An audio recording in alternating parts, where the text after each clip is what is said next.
السلام علیکم ورحمۃ اللہ وبرکاتہ۔ الحمد للہ رب العالمین والعاقبۃ للمتقین والصلاة والسلام علی خیر خلقہ محمد وآلہ وصحبہ اجمعین ومن تبعہم بإحسان الی یوم الدین وبعد۔ اللہم رب اشرح لی صدری ویسر لی امری واحلل عقدۃ من لسانی یفقہوا قولی۔ اللہم رب زدنا علما اللہم یسر لنا ولا تعسر علینا آمین۔ محترم سامعین کرام و حاضرین نماز، اللہ رب العالمین کا شکر و احسان ہے کہ اس نے ہمیں اور آپ کو ایک ساتھ مل بیٹھ کر اس بہترین کتاب جس کا تعلق ایمان اور ایمان کے اجزاء سے ہے، جس کا نام نامی اصول الایمان فی ضوء الکتاب والسنہ ہے، جسے موقر اور مستند علماء کی ایک ٹیم نے ترتیب دیا ہے، اس کے دروس کو آپ کے سامنے پیش کیا جا رہا ہے اور ہم اور آپ اس کتاب سے استفادہ کر رہے ہیں۔ سابقہ دروس کے اندر اس کتاب کی بعض اہم باتیں آپ تمام کے سامنے پیش کی گئی ہیں۔ آج کے اس درس میں شرک اور کفر کی قسموں کے تعلق سے کچھ باتیں عرض کرنے کی کوشش کروں گا۔ باری تعالیٰ سے دعا ہے کہ اللہ رب العالمین ہمیں حق اور سچ بات کہنے کی توفیق دے اور ہم تمام لوگوں کو عمل کی توفیق بخشے، آمین۔ سامعین کرام، شرک یہ توحید کا ضد ہے۔ توحید کا مطلب ہے اللہ رب العالمین کو ایک جاننا، ایک ماننا، اسی ایک اللہ رب العالمین کی عبادت کرنا۔ اور شرک کا معاملہ ہے کہ شرک اللہ رب العالمین کی عبادت میں غیر اللہ کو شریک ٹھہرا لینا، یعنی آپ ایک اللہ کی عبادت کر رہے ہیں، اس عبادت میں کسی غیر اللہ کو بھی شریک ٹھہرا لیں۔ آپ یہ سمجھیں کہ جس طرح سے اللہ کی عبادت درست ہے، ایسے ہی غیر اللہ کی عبادت درست ہے۔ آپ یہ سمجھیں کہ جو لوگ ایک اللہ کی عبادت کر رہے ہیں وہ بھی درست ہیں، اور جو غیر اللہ کی بھی عبادت، یعنی اللہ کے علاوہ کسی شجر کی، کسی حجر کی، کسی بت کی، کسی مزار کی عبادت کر رہے ہیں وہ بھی درست ہیں۔ یا بندہ ایک اللہ رب العالمین کی عبادت کرتے ہوئے غیر اللہ کی عبادت کرے، یہ سب چیزیں اسلام کے اندر جائز اور درست نہیں ہیں، بلکہ اسلام کا معاملہ یہ ہے کہ اسلام ایک اللہ رب العالمین کی عبادت کو پسند کرتا ہے، اور ایک اللہ کے علاوہ اس دھرتی پر جس کی بھی عبادت کی جاتی ہے اللہ رب العالمین اس کو پسند نہیں کرتا ہے۔ ایسے ہی اللہ رب العالمین چاہتا ہے کہ اس اللہ رب العالمین کی خالص عبادت کی جائے، اس کے عبادت میں کسی کو ساجی اور شریک نہ ٹھہرایا جائے۔ اگر کوئی بندہ اللہ کی عبادت میں کسی کو ساجی اور شریک ٹھہراتا ہے تو اس کا مطلب وہ بھی اللہ رب العالمین کے ساتھ ظلم و زیادتی کر رہا ہے، اور یہ شرک ہے۔ اللہ رب العالمین ایسے لوگوں کو قیامت کے دن اپنی سزا کا وعدہ کیا ہے کہ ایسے لوگ بروز قیامت مطرود ہوں گے، جہنمی ہوں گے، اور اللہ رب العالمین ان کو سخت سے سخت سزائیں دے گا۔ تو شرک کو جان لینا، شرک کے اسباب کو جاننا، شرک کے وسائل کو جاننا، شرک کی قسموں کو جاننا ایک مومن کے لیے انتہائی ضروری ہے، ایک مسلم کے لیے انتہائی ضروری ہے۔ ایسے ہی کفر اور کفر کے اسباب اور اس کے وسائل، اس کے انواع اور اقسام کو جاننا بھی بے حد ضروری ہے۔ وجہ کیا ہے کہ جب ایک مومن، ایک مسلم ایک اللہ رب العالمین کی عبادت کرتا ہے اور اس عبادت میں اللہ رب العالمین کے ساتھ کسی دوسرے کو ساجی اور شریک نہیں ٹھہراتا ہے، تو وہ بہت سارے شرور و فتن سے مامون اور محفوظ رہتا ہے۔ اللہ رب العالمین کی جانب سے جو عقاب ہیں، جو سزائیں ہیں، جو آفات ہیں، ان سے وہ محفوظ رہتا ہے۔ ایسے ہی اللہ رب العالمین ایسے لوگ جو شرک کے انواع اقسام، اس کے اسلوب، اس کے وسائل، اس کے اسباب کو جانتے ہیں اور جاننے کے بعد اس سے اجتناب کرتے ہیں، تو اللہ رب العالمین ایسے لوگوں کو پسند کرتا ہے۔ ساتھ ہی ساتھ اللہ رب العالمین ان لوگوں سے محبت کرتا ہے جو لوگ حق کو جانتے ہوئے حق پر چلتے ہیں، حق سے محبت کرتے ہیں۔ تو ظاہر سی بات ہے کہ حق کو جان لینا اور حق پر قائم رہنا، یہ اسلام میں اللہ رب العالمین نے اس کی تعلیم دی ہے، اور اللہ رب العالمین ایک بندے سے، ایک مومن سے چاہتا ہے کہ وہ اچھے راستوں کو جانے، حق کے راستوں کو جانے اور اس پر چلے۔ ایسے ہی وہ اللہ رب العالمین چاہتا ہے کہ انسان باطل کو بھی جانے اور باطل سے اجتناب بھی کرے اور اسے ناپسند بھی کرے۔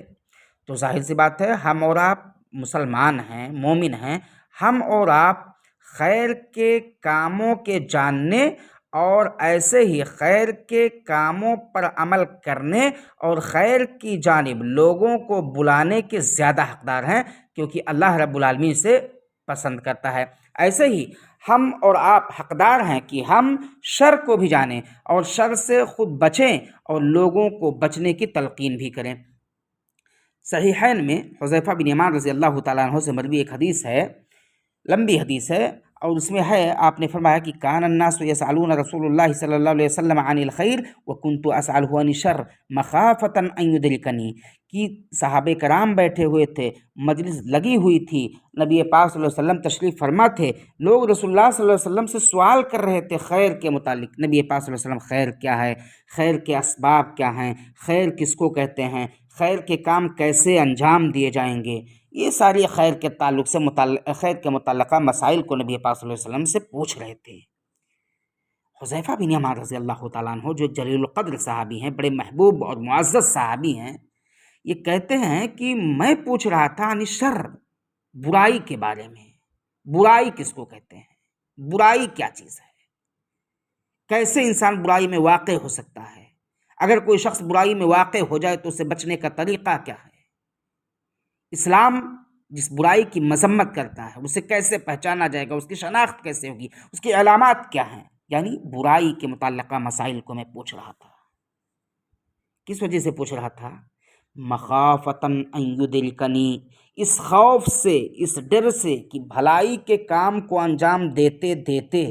میں انجانے میں کہیں برائی میں ملوث نہ ہو جاؤں، برائی میں پہنچ نہ جاؤں۔ اللہ اکبر، کتنا عظیم ایمان تھا صحابہ کرام رضی اللہ تعالیٰ عنہم اجمعین کا، کہ برائی سے بچنے کے لیے اس کی شناخت چاہتے تھے کہ کیا چیزیں بری ہیں اور کیا چیزیں بری نہیں ہیں، تاکہ ہم کہیں بھول سے ان برائیوں میں واقع نہ ہو جائیں۔ آج ہمارا اور آپ کا ایمان بڑا کمزور ہے، ہم اور آپ شریعت کے جن مسائل کو جانتے ہیں اس پر بھی عمل نہیں کرتے ہیں، چہ جائے کہ وہ مسائل جنہیں ہم نہیں جانتے ہیں یا آپ کو علم نہیں ہوتا ہے ان کے متعلق دوسروں سے استفسار کریں۔ یہ وبا ہے، یہ مصیبت ہے، اور اس سے ہمیں اور آپ کو اجتناب کرنا چاہیے، بلکہ خیر کے کاموں میں ہمیشہ پیش رہنا چاہیے، خیر کی طرف لوگوں کو بلانا چاہیے۔ ایسے ہی شر کو جانتے ہوئے اس سے بچنے کی ہر گام کوشش کرنی چاہیے، پرہیز کرنا چاہیے، ڈرنا چاہیے، خوف کھانا چاہیے کہ ہم برائی میں کسی طرح سے بھول کر کے بھی واقع نہ ہو جائیں۔ عمر بن خطاب رضی اللہ تعالیٰ عنہ سے ایک اثر بھی مروی ہے، انما تنقض عور الاسلام عروۃً عروۃً اذا نشا فی الاسلام من لا یعرف الجاہلیہ۔ یہ نصوص اور اس کے علاوہ قرآن کریم کے اندر بڑی ساری آیات ایسی ہیں جن میں اللہ رب العالمین نے شرک اور کفر سے ڈرایا ہے، اور شرک اور کفر میں واقع ہونے سے انسان کو ڈرایا ہے، اور یہ بھی بتلایا اللہ رب العالمین کہ جو لوگ شرک اور کفر میں واقع ہوں گے وہ دنیا اور آخرت دونوں کے اندر ان کا معاملہ بہتر نہیں ہوگا، بلکہ وہ بری سزاؤں سے دوچار ہوں گے۔ اور اللہ رب العالمین نے قرآن کے مقاصد میں اور سنت کے مقاصد میں سے اس کو عظیم مقصد بتلایا ہے کہ انسان قرآن و سنت پڑھ کر کے بہت ساری چیزیں جو اسلام کی ہیں اسے جان لے اور اسے جان کر کے اپنی زندگی کے اندر نافذ کر لے۔ جیسے کہ اللہ رب العالمین نے فرمایا وَكَذَلِكَ نُفَصِّلُ الْآيَاتِ وَلِتَسْتَبِينَ سَبِيلُ الْمُجْرِمِينَ، کہ اسی طرح ہم آیات کی تفصیل کرتے رہتے ہیں تاکہ مجرمین کا طریقہ ظاہر ہو جائے۔ یعنی اللہ رب العالمین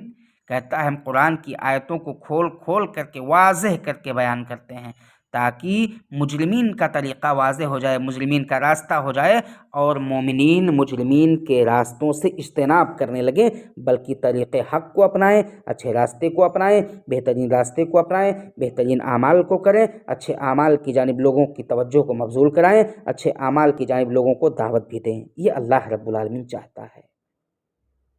اب یہاں شرک اور کفر کے تعلق سے ایک مقدمہ ختم ہوا۔ آگے سب سے پہلے مؤلفین بیان کرتے ہیں شرک کیا ہے۔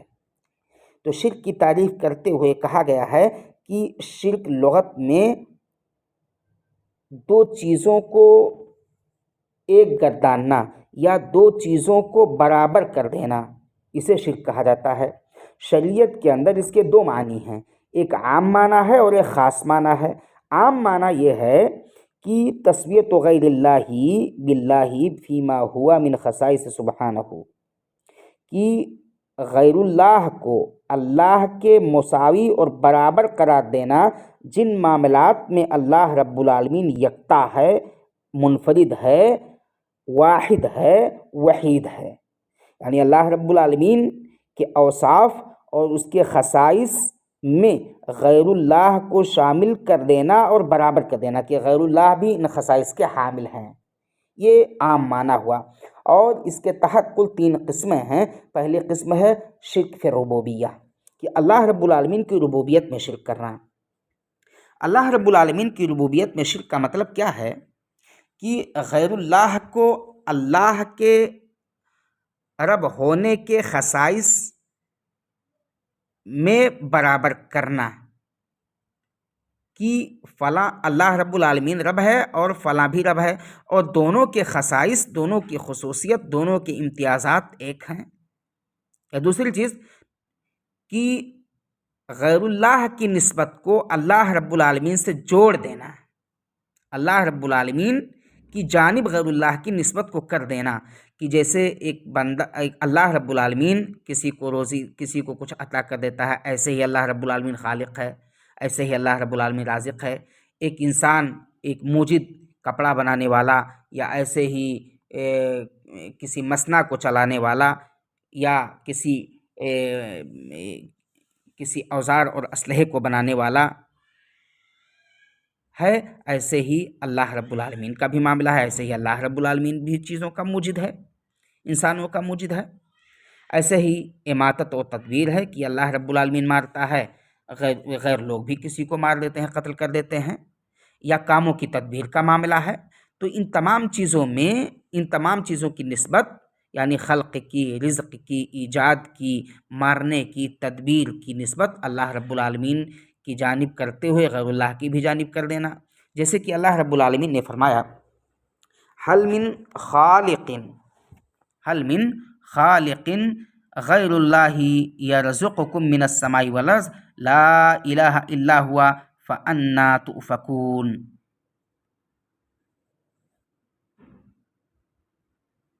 یہاں اس آیت کریمہ کے اندر اللہ رب العالمین نے ارشاد فرمایا ہے کہ کیا اللہ کے سوا کوئی اور بھی خالق ہے جو تمہیں آسمان و زمین سے روزی پہنچائے؟ یہاں اللہ رب العالمین کہتا ہے، لوگوں کی جانب کہتا ہے کہ کیا اس اللہ رب العالمین کے علاوہ کوئی اور بھی خالق ہے، کوئی اور بھی موجد ہے، کوئی اور بھی دینے والا ہے جو آسمان و زمین سے تمہیں روزی پہنچائے؟ اس کے سوا کوئی معبود نہیں، پس تم کہاں الٹے جاتے ہو؟ فَأَنَّا تُؤْفَكُونَ، پس تم کہاں الٹے جاتے ہو؟ یہ اللہ رب العالمین نے بیان کیا۔ یعنی اس کا مطلب یہ ہے کہ تم غیر اللہ کی عبادت کرتے رہو، اور اس غیر اللہ کی عبادت کرتے ہوئے تم اگر اللہ رب العالمین کی لوٹو تو تمہیں توبہ اور استغفار کرنا ہوگا، یہ مت سمجھو کہ اللہ رب العالمین کے علاوہ بھی کوئی خالق ہے، کوئی مالک ہے، کوئی رازق ہے جو آسمان اور زمین سے تمہیں روزی دے سکتا ہے۔ اور اگر آسمان و زمین سے اور اگر روزی دینے کا معاملہ ہے تو ایک بات واضح طور پر جان لو کہ اس اللہ رب العالمین کے علاوہ کوئی بھی شخصیت تمہیں روزی نہیں دے سکتی ہے۔ لا الہ الا ہوا فأنا تؤفکون۔ تو سنو،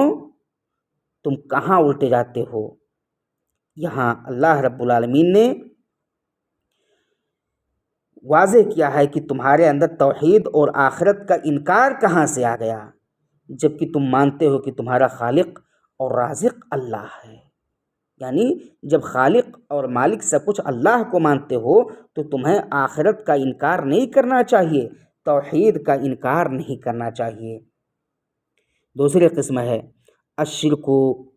فی الاسماء والصفات، اللہ رب العالمین کے نام اور اس کے اوصاف میں شرک ٹھہرانا۔ اس کا مطلب کیا ہے کہ تسویۃ غیر اللہ باللہ فی شیء منہا، کہ اللہ رب العالمین کے بہترین نام ہیں، اللہ رب العالمین کے بہترین اوصاف ہیں، ایسے ہی لوگوں کے بھی نام ہیں اور اوصاف ہیں، تو دونوں کو ایک جیسا بنا دینا، یعنی انسانوں کو اور اللہ کو ایک جیسا سمجھنا، یا اللہ رب العالمین کے بعض اوصاف جیسے ہاتھ ہے، آنکھ ہے، پڈلی ہے، قدم ہے وغیرہ،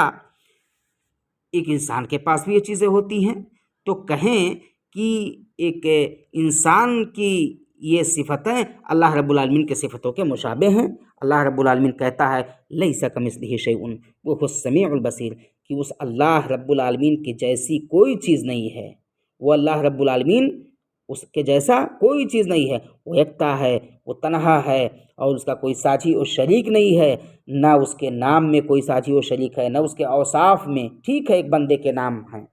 ایک بندے کے اوصاف ہیں، ایک بندے کے بھی ہاتھ ہیں، لیکن کیا بندے کے ہاتھ اللہ رب العالمین کے ہاتھ کی طرح ہیں؟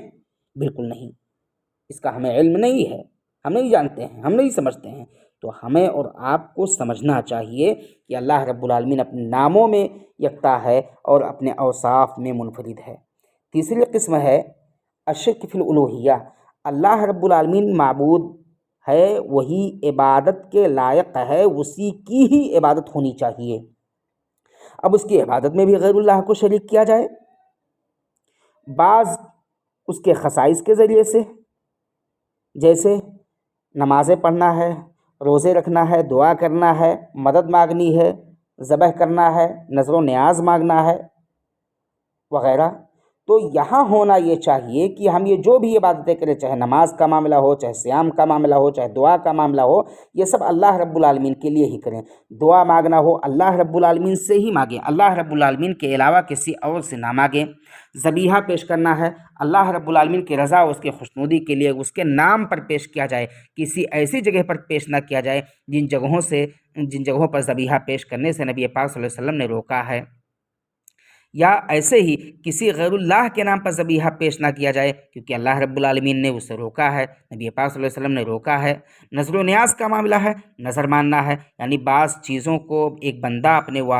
اپنے آپ پر واجب کر لیتا ہے۔ ٹھیک ہے، آپ نظر مان رہے ہیں، لیکن نظر کا معاملہ کیا ہے کہ یہ نظر بھی اللہ رب العالمین کی رضا اس کی خوشنودی کے لیے، اللہ رب العالمین کی اطاعت کے لیے ماننی چاہیے، اللہ رب العالمین کی معصیت کے لیے بالکل نہیں مانگنا چاہیے۔ جیسے کہ اللہ رب العالمین نے فرمایا وَمِنَ النَّاسِ مَن يَتَّخِذُ مِن دُونِ اللَّهِ أَندَادًا يُحِبُّونَهُمْ كَحُبِّ اللَّهِ وَالَّذِينَ آمَنُوا أَشَدُّ حُبًّا لِلَّهِ وَلَوْ يَرَى الَّذِينَ ظَلَمُوا إِذْ يَرَوْنَ الْعَذَابَ أَنَّ الْقُوَّةَ لِلَّهِ جَمِيعًا وَأَنَّ اللَّهَ شَدِيدُ الْعِقَابِ۔ یہاں اللہ رب العالمین نے بیان فرمایا کہ بعض لوگ ایسے بھی ہیں جو اللہ کے شریک اوروں کو ٹھہرا کر ان سے ایسی محبت رکھتے ہیں جیسی محبت اللہ سے ہونی چاہیے۔ وَمِنَ النَّاسِ مَن يَتَّخِذُ مِن دُونِ اللَّهِ أَندَادًا، یعنی لوگوں میں سے بعض ایسے ہوتے ہیں کہ اللہ رب العالمین کے علاوہ سے بھی ایسی محبت کرتے ہیں جیسی محبت اللہ رب العالمین سے ہونی چاہیے۔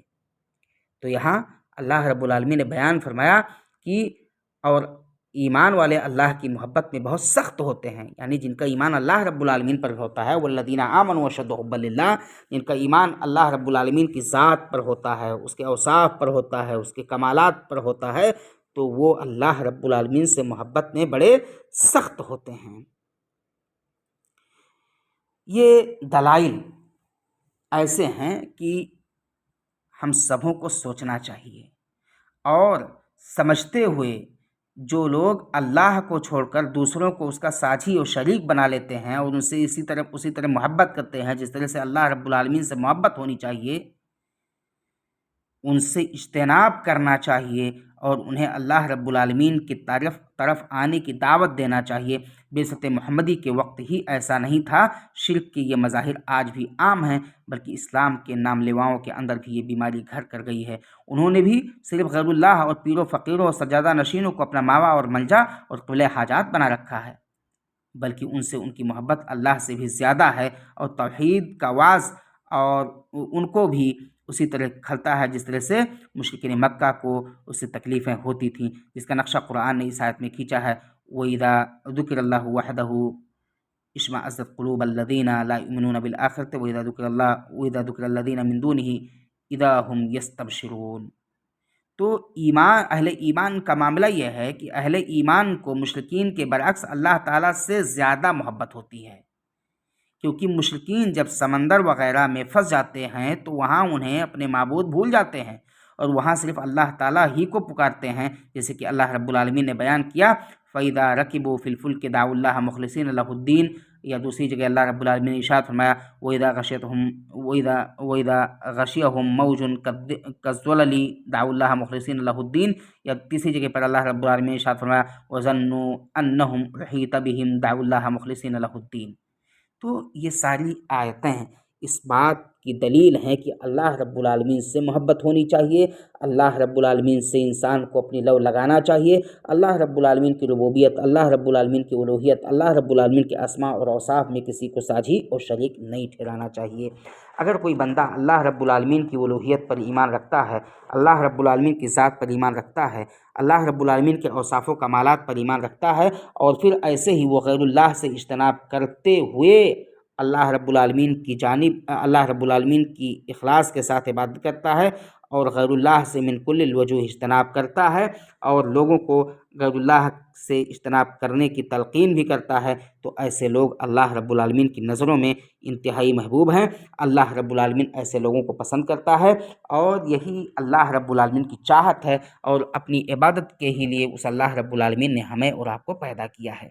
یہ توحید کا یہ شرک کا عمومی معنی ہوا۔ شرک کا خصوصی معنی یہ ہے کہ وہ ہوا ان يتخذ للہ ندا يدعوه كما يدعو اللہ ويسأله الشفاعة كما يسأله اللہ ويرجوه كما يرجو اللہ ويحبه كما يحب اللہ،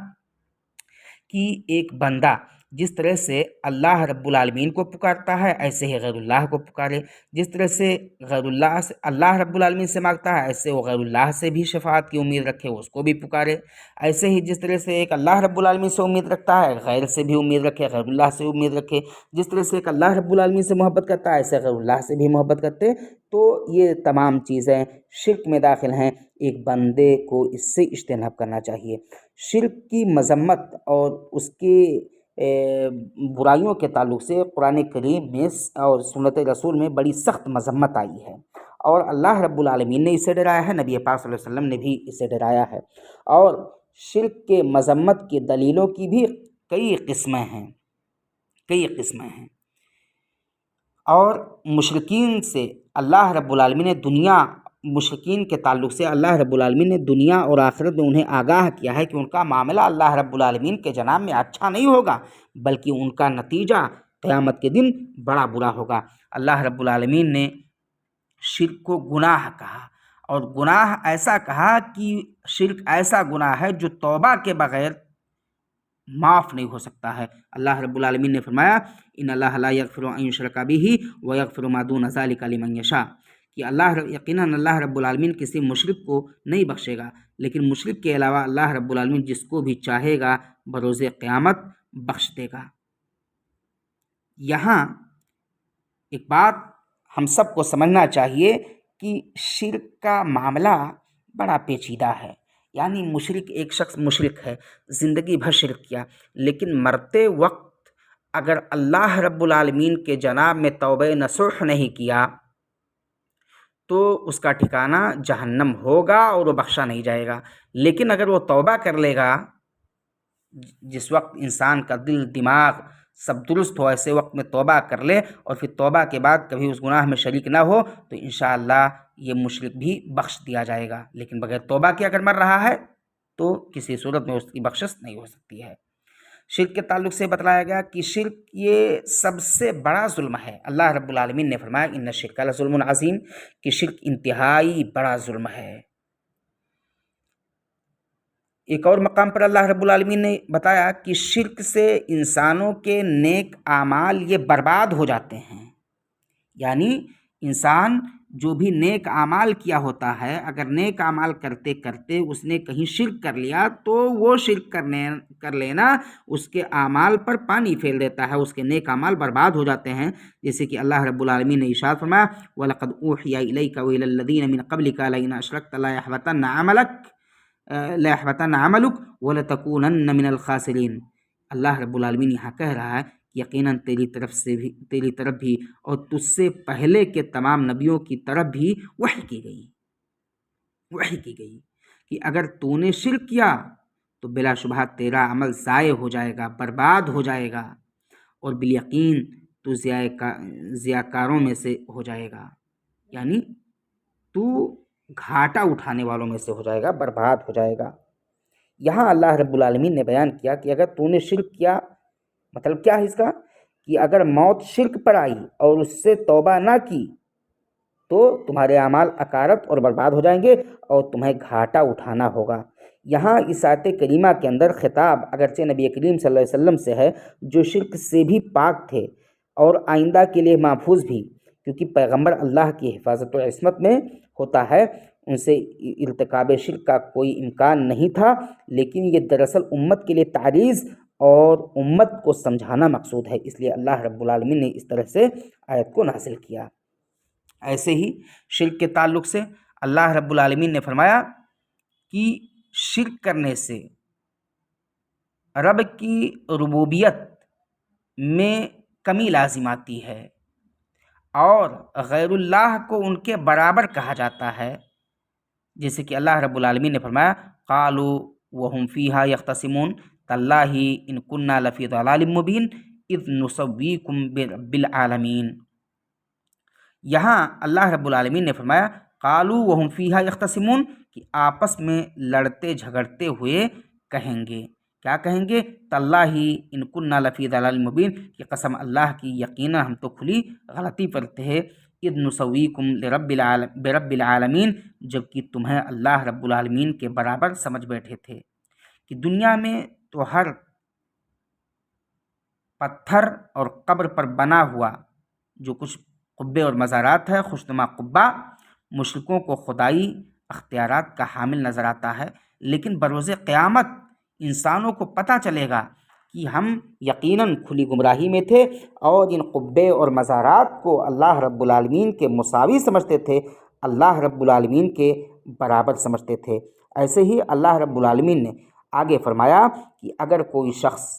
شرک کی حالت میں وفات پا جاتا ہے، توبہ نہیں کرتا ہے، وفات پا جاتا ہے، مر جاتا ہے شرک کرتے کرتے، تو وہ ہمیشہ ہمیش کے لیے جہنم میں ڈال دیا جائے گا، جیسے کہ اللہ رب العالمین نے فرمایا انہ من یشرک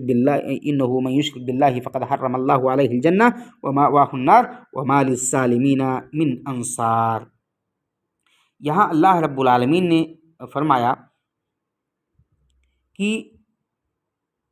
یقین مانو کہ جو شخص اللہ کے ساتھ شرک کرتا ہے اللہ تعالیٰ نے اس پر جنت حرام کر دی ہے، اور ومأواہ النار، اس کا ٹھکانہ جہنم ہی ہے، وما للظالمین من انصار، اور گنہگاروں کی مدد کرنے والا کوئی نہیں ہوگا۔ یہاں اس آیت کریمہ کے اندر اللہ رب العالمین نے لوگوں کو ڈرایا ہے کہ لوگوں کو شرک سے بچنا چاہیے، شرک سے اجتناب کرنا چاہیے اور شرک سے من کل الوجوہ پرہیز کرنا چاہیے۔ اللہ رب العالمین ہم تمام لوگوں کو شرک سے بچائے اور ہمیں توحید کو جانتے اور سمجھتے ہوئے توحید کا متبع اور پیروکار بنائے۔ آمین۔ وآخر دعوانا ان الحمد للہ رب العالمین۔